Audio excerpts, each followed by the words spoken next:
up my toque here. All right. So here's what we're doing today.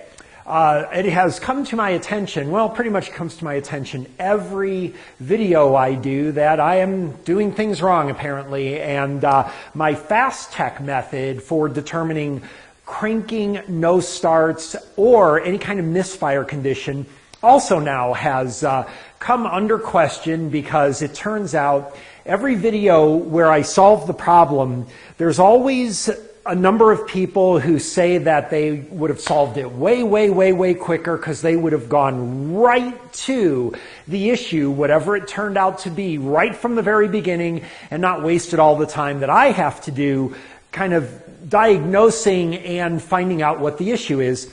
And I always ask them how they do this, like on a cranking no start. Every time it sounds the same. So for example, I've got a cranking no start where it was a bad fuel pump. It was one of my first ones. And I'm going down the line, I check for spark, there's spark, check for fuel, there's no fuel. And then I kind of go down the line determining that there's no voltage drops. We've got command, has to be at the fuel pump. Go ahead, put voltage at the fuel pump, doesn't fire up. Bad fuel pump, obviously. But then there's always somebody who says they would have gone right to the fuel pump and solved this thing in a second. How did they skip that it could be a cam or a crank sensor issue? How did they skip it could have been a bad ground like we saw in the last video? I've got another video even where we have a weird one where it was a Chevy, and it was actually the harmonic balancer had somehow broken, and the harmonic balancer has the reluctor wheel for the crank sensor. So it was like 40 degrees out of time because the harmonic balancer broke. It took me a while to figure that one out, determining that we had spark, we had fuel, but it was a timing issue somehow. Of course, somebody says they would have gone right to that from the start, would have fixed it in 10 minutes. I asked them, how are you ruling everything else out and you know directly to go for that? In the bad ground video, how many people said, oh yeah, I would have gone to G102 right from the start? Why that as opposed to a bad fuel pump? Why that as opposed to a crank sensor? So they never answer that. And the thing is that they always just tell me that they've got all this experience, but that doesn't help me and it doesn't help you, because if they're doing it because they have clairvoyant gifts, well, I can't get that. I can't learn that. You know, I mean, that doesn't help people who don't have that ability, and we are just relegated to using a diagnostic procedure with logic, reasoning, and deduction, and that's all we have. Well, it turns out, finally, one of these people has come through and they have divulged their diagnostic procedure. The person says that the way I'm doing it is actually the example how not to do it, and they actually drew out the procedure that will allow us to now zero in at light speed to the exact source. And it happens to be my neighbor up the street has this car. This is a I don't know what year it is. Looks like maybe a 2012, maybe up to 2014 Kia Sorento. And he lives up the street from me, and it has cranking no start. It was intermittent, he says, for the longest time. And it's got worse and worse. And even sometimes while he's driving, it will cut out on him, but then kind of catch up again. And now he says it's at the point where it just absolutely will not start. He actually coasted it down the street to get it into my driveway here. So that's our symptoms. All right, same exact symptoms as the last video where we had a bad ground on the ignition system. Same exact symptoms. But like I'm not going to, just because my last video did that, I don't know where to start. So I would normally use my FASTTEC method, and I would triage it based on just whatever's easiest to start with in the car. But we now have, finally, the better way of doing it. So let's take a look at the comment here, and then we'll follow the instructions he gives us. All right, so we're going to hide his name actually because he may be possibly working on some patents or something for this procedure, and I definitely don't want to interfere with that. But what he says is, for me, a great video of how not to go. Hey, I'm okay with that. I am not a mechanic, so I admit I may be doing this wrong. I am sure that there are plenty of people who have better ways. He says, very first thing, battery condition. Second, scan. And third, check power and grounds. Okay, well, I'm excited to do this, except it's just the only problem is I'm a little skeptical on this first one, the check battery condition. This is a cranking no start. So if it's cranking consistently, then I'm just kind of not following how the battery would be the problem. I can see it if like the battery's dying and you can't crank it, but if it's cranking you know what, hey, I'm not a mechanic, man. I'm not the expert. This is the way to do it. So let's go ahead and start with that. Let's go ahead and reproduce the symptom and let me at the same, well, let's see, we have to get a voltage meter on there or something to test the battery as well while we're doing it. So let me go ahead and set up and we'll do this. Oh man, this new method is going to save me so much time not having to, kind of look at different directions until I find the right one. Okay, so we got 12.5 volts. Now we all know that means absolutely nothing. We have to kind of see what the drop is. Let's see that we get this cranking no start again. All right, let's look at our voltage drop on the battery, holding over 11. And like and it gave up. It has a limit, I guess, on how long it tries. And and then we recover pretty quick there. It's just with the cranking like that, just like in the last video, it's not going to crank like that if the battery's bad. But all right, well, we've ruled that out. Let's go back and look at what the next step is. All right, second, scan. Okay, I agree with that, and that's typically what I normally do anyway. So let's go ahead and scan. All right, I also get blamed for using high-tech equipment that does all the work for me. So we're going to do this low-tech because I don't want to be accused of that by any means. All right, so we've got the ignition on, just using a little code scanner that like anybody has. All right, let's read codes. We got no fault codes, and I'm not sure which one of those is the temporary and which one is the permanent. So let's just go to the other one. I'm not sure. Nope, there are no fault codes. This is what always throws me. See, this is exactly where I admit my system fails because I have no direction to go right now. The only thing that I know for a fact is the reason this car is not starting is either due to fuel, spark, timing, compression, now no air getting to the system, which would also cause the compression to be bad, or a backed up exhaust or something, in which case I'm ruling that out because the car would have probably started, but then when back pressure builds up, it would then die. If we had open exhaust valve, we of course would have no compression. We can also hear clearly this car has enough compression to start. So I'm down to fuel, spark, or timing. And I do not know which one to go to first. I absolutely have no idea. But we're going to go back and look at step 3 because that's where we're going to know exactly where to spearhead our attention to. So let's get some surgical focus and look and get a reminder of what our next step is. All right, so we did the battery, we did the scan. Third, check power and grounds. Okay, since grounds is capitalized, I guess we should start there first. I'm so excited because this means I get to use my brand new test light test grounds that was given to me from Paul Paquette, as you know, in the last video. So, if I just can stop stabbing myself with it, it would be a lot more enjoyable, but I'm excited to do this. By the way, not to take away from the other people, we don't want to forget, we've got Howard over at Dependable Auto Truck who sent me the hand tech scope. I still keep that in my car for my mobile diagnostics. Thank you so much for that. And of course, we've got Robert Roble C5 Diag who sent me the Pico scope. Kind of changed everything for me, except I won't need it anymore after this new method. And then, of course, we've now got the new method that's going to change the way we do things forever from this guy. So let's see. We're going to test for grounds, right? Because we're going to test for grounds. So we need to hook this up to the battery positive.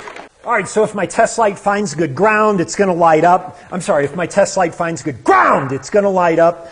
So I'm going to go test for grounds. Okay, well, let's see where to start. Okay.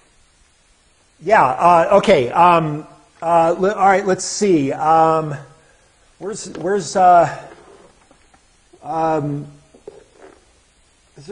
the ground? Oh, wait, there's one on the back of the firewall right there. There's a ground. Let's see here. Let's reach that. All right. All right, that ground's good. I don't know what it is, but it's good.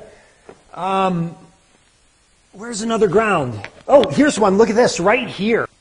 All right, I mean, when you think of a ground, this is what you're thinking of. You can see this from a lawn chair across the room. And that ground's good. All right. Well, see, here's the thing, is that like there's other grounds, and I don't really know where they are. I sure as hell don't know what they do.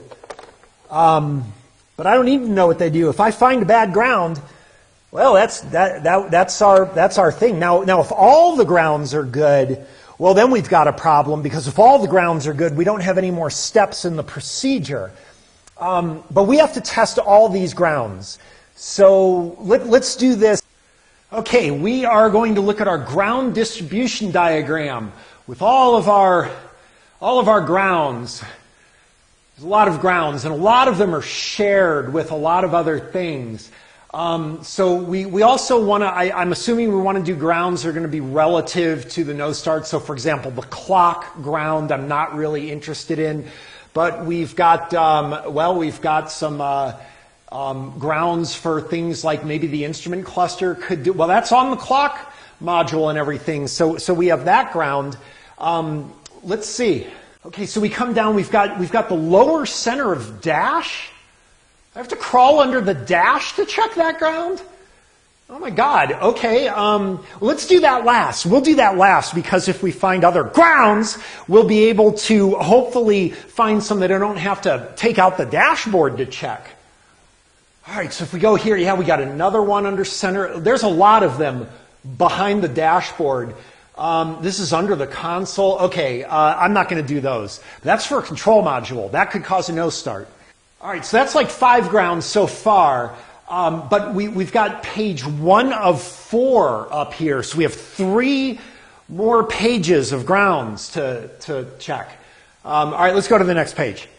All right, we've got one at the left front of the engine, one behind the vehicle bumper, another one behind the vehicle bumper. Oh, look, ignition. I see ignition down here. Let's see here. This would be G03, okay, it doesn't tell me where those are, but those would be pretty good, so I'll have to do some research and check where those are to make sure that I include those. That's page 2 right there. Let's go to page 3. All right, we have, none of this is going to work. ESC, that's electronic spark control module. We definitely want to test that ground. Doesn't say where it is, though. We'll have to research that. We've got ignition here. Oh, immobilizer. I didn't even think of that. If there's an alarm system, if we had an immobilizer issue, of course it would cause crank no start, but it depends on if it works through disabling fuel or spark. I've seen some that they interfere with the crank sensor. And also, we didn't go to that first. He didn't say, go to the immobilizer first, so it's not that. But he also didn't say anything else to go first. Let's see where these grounds are. All right, so again, it's not showing. Oh, look, here's one at the bottom of the driver's seat. So we can go underneath the driver's seat and check. Oh, that's for the power seats. It shares with other things. All right,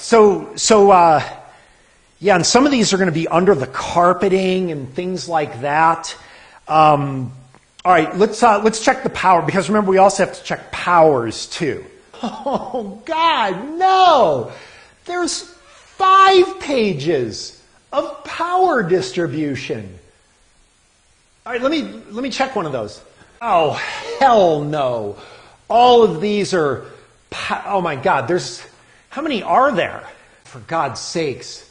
And then the other thing is you have to, remember, we've got to check the power at each suspect component, because just because we have power at a shared source like here, it doesn't mean that wiring integrity is good to the component.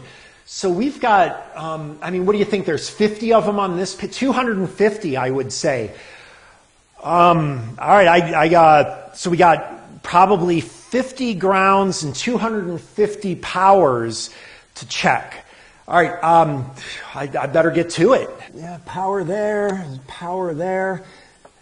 fuse there, got a fuse there, got a fuse there, got a fuse here. We've got a number of power connectors here. There's one that's good. And that one, well, I'm not sure if that should have power on now or with it running. We'll have to come back to that. There's power there. Yeah, this is going to take a really long time. All right, let's think about this. All right, it's a good thing that Paul sent me 10 extra light bulbs for my tester, because chances are I'm going to go through 2 of them at this rate. And to be honest with you, now that I'm, thinking about it, I don't think this is a very good way of doing it. So I'm going to just do my original way and we'll see which one's quicker. Okay, part of me wants to stop the video here and have these guys tell me exactly what's wrong with this car right off the bat. But that method is not working for me. So looking at this, I'm thinking it's clearly obvious. We'll give you a look. Oh yeah, that's a visual inspection. Yeah, I'm going to look here and I'm going to just find something with my visual inspection. I don't even know if this is fuel or spark or the immobilizer. Actually, I didn't even think of that. That's a good one. Looking at this. We've got a fuel rail here. There is no Schrader valve on here. We've got spark plugs right in the front. Super easy. We're going to test for spark first. We'll see if there's spark. All right. There we go. Let's just put that somewhere where there's a ground. That's all plastic. It's actually kind of hard to find a ground on this engine, so I'm going to use my test light.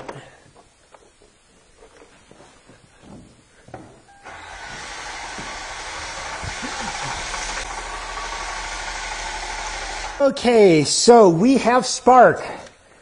So that obviously means we're going to go for fuel next. The only trouble is I don't have a way to measure fuel pressure very easily. I would have to rig something up to make sure we got fuel delivery. We have fuel injectors right here. I could see that there's command to the injectors, but right now let's just rule out if this is a fuel problem the easy way. I'm just going to crack this open here, the air box. We're going to spray some starter fluid in there, see if the engine starts. All right, let's see here. All right, let's give that a try.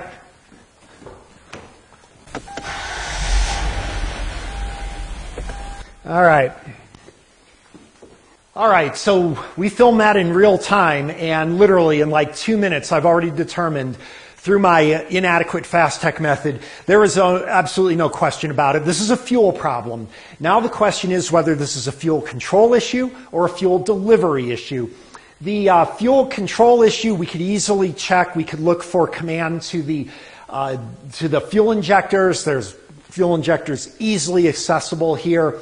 The fuel delivery to the engine in the first place, though, little harder to check because we have no Schrader valve on there. So I don't know if this car is supposed to have a key on, engine off, prime, but let's go in that direction. Of course, somebody would have checked that first, but yeah, my method sucks. So what can I say? Now I know it's fuel. Let's listen for a key on, engine off, prime, and then if the trouble is there's a lot of cars that don't have one. And so it doesn't really help. So as a matter of fact, let's skip that. Let's just go right to if this is a fuel delivery issue or a command issue by examining fuel delivery. I think that'll be easier. All All right, so let's see here. There's fuel pump right here. Oh, man, there. Okay, so we got fuel pump right here, and we don't have a relay map, so we are going to have to figure this one out. Hey, my test light is right here, my brand new test light. All right, so looks like we've got a control side here. This would be the load side. I wonder if we got a hot at all. We do. There's a hot at all times right there. How easy was that? Let me grab my paper clip and let's see if we can get this fuel pump to run. All right, let's see here. We're gonna, oh man, it sparks, but the pump doesn't run. I don't know if you can see the sparks there, but that's an indication of a really high amperage because it sparks, but then nothing happens. So that, yeah, there it goes again right there. See that? Yeah, and now I'm holding it, and that paper clip's going to get really hot. All right, you know, honestly, for all practical purposes, we're done. This car needs a fuel pump. That's the best I can do. That's as fast as I can do it. There's got to be a better way still, I know. But there are only two possibilities, and only two. Either this car needs a fuel pump, or we have some kind of a really severe voltage drop issue or something on that circuit to the fuel pump. So the only way that I could test it is we could unplug the fuel pump and we can do some power and grounds testing. And we should do the grounds first because it's, you know, it was capitalized. You know what? Screw that method. I'm done with it. What I want to do is I want to go under the car real quick, and we're just going to unplug the fuel pump. I'm going to put 12 volts to it. We're going to see that the fuel pump won't work, and then we're done. We have our diagnosis.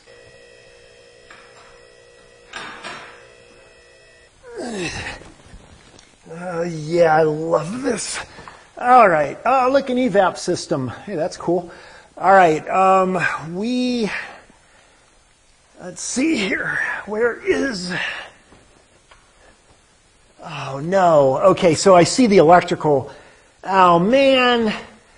Okay, so the electrical cable, I could see it. It goes over the top of the fuel tank. There is like no way I'm going to be able to reach my hand up there. Let's see if we can fix this flashlight in place here. Oh, yeah. I have to lower the tank if I'm going to get to that connector. So... here's what I'm going to do. It looks like the fuel, oh, I can't even see where the pump lines come out. There it is, right in the center. So if I'm going to bang on this tank, and this may take a while, but sometimes, especially because the guy said this was intermittent, if you like really bang on the tank a bunch of times, sometimes you can get this to start. So I'm going to go ahead and do this off camera, and we'll see if we can get this thing to go. Okay, I got it running. Hopefully it'll do it again. Yeah, there we go. Okay. Well, no telling how long that'll last, but now we know 100% we need a fuel pump. All right, yes, of course. Every time I have a video where I need a fuel pump, there's always somebody that says, I would have gone right under there and banged the tank first. Like why would, how do you know that? How do you know that? All right, so clearly, because we were able to jar that fuel pump into activation, 100%, no question, this car needs a fuel pump. The sooner the better. So we'll try to arrange some time for that. But in the meantime, I welcome if you guys who knew right from the crank no start, the first thing you would do is go for the fuel pump. If you can just show what your procedure is, how you deduce that, I will be sure to also follow your method as well, and we'll see how well it works out compared to my FASTTEC. All right, thanks for watching. I hope you found this entertaining. We will see you next time.